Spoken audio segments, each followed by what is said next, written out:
నేను చంద్రబాబు నాయుడు గారి మీద కేంద్ర ప్రభుత్వం మీద ఒత్తిడి తెచ్చి రాయలసీమ లిఫ్ట్ ఇరిగేషన్ ఆపిచ్చిన అధ్యక్ష నా చరిత్ర ఇది, నీ నీతి గది.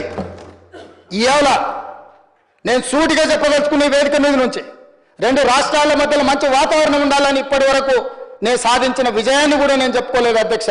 సూటిగా చంద్రబాబు నాయుడు గారికి విజ్ఞప్తి చేసిన నేను, రాయలసీమ లిఫ్ట్ ఇరిగేషన్ మీరు ఆపితే మేము ఏదైనా విషయాల మీద చర్చకు వస్తాము, లేకపోతే మీతో చర్చించడానికి అవకాశం లేదు.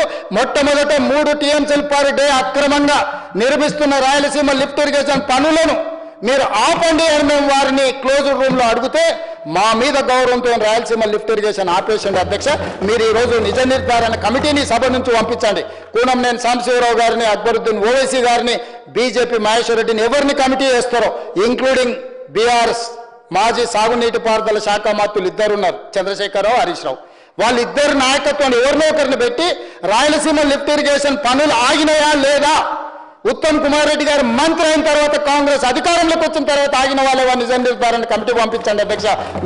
మీరు ఆదేశాలు ఇవ్వండి అధ్యక్ష. ఈ సభ నుంచి మేము అక్కడ రాయలసీమ లిఫ్ట్ను 3 టీఎంసీలు పర్ డే దోపిడీని ఆపిచ్చి చర్చల పేరు మీద ఈరోజు పాలమూరు రంగారెడ్డి ఎత్తిపోతలకు అనుకూలంగా నిర్ణయాలు వచ్చి ఉమ్మడి రాష్ట్రంలో మా ప్రాజెక్టులకు మీరు ఎలాంటి అభ్యంతరాలు పెట్టకండి, మా కడుపు కొట్టకండి అని వాళ్ళ మీద ఒత్తిడి తీసుకొచ్చి ఈరోజు ఒక కొలికి పట్టుకొచ్చిన